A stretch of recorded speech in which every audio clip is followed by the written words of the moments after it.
Okay, heto na nga guys, ang naging winner for Press Favorites ng Great Man of the Universe Philippines. What do you represent? Kalinga. Okay.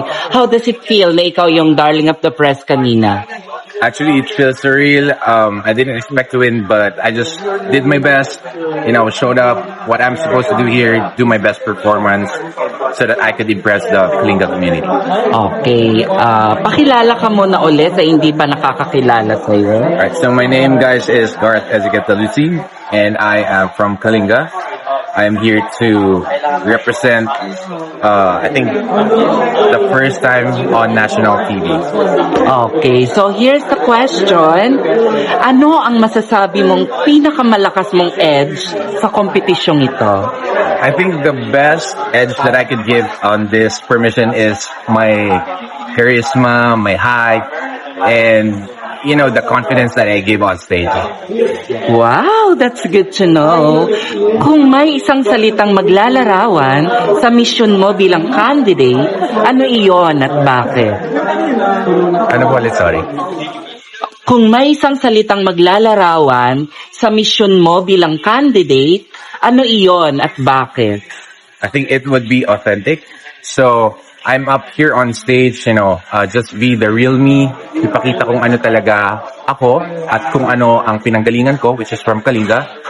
And ito ang panlaban ko sa stage na to. Wow, that's really good. So, heto na lang ang tanong nila, bakit ikaw ang susunod na Great Man of the Universe Philippines 2026?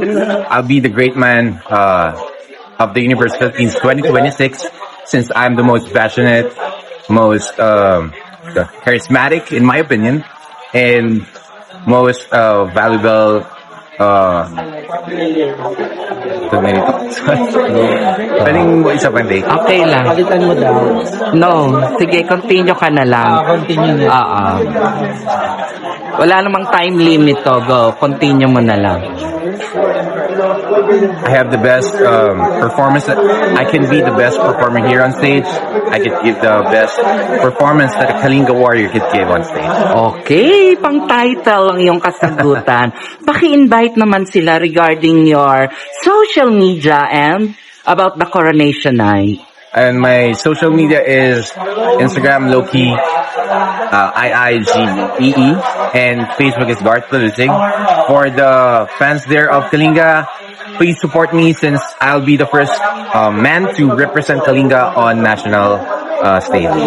Okay, again, good luck. Thank you so much. Bye-bye.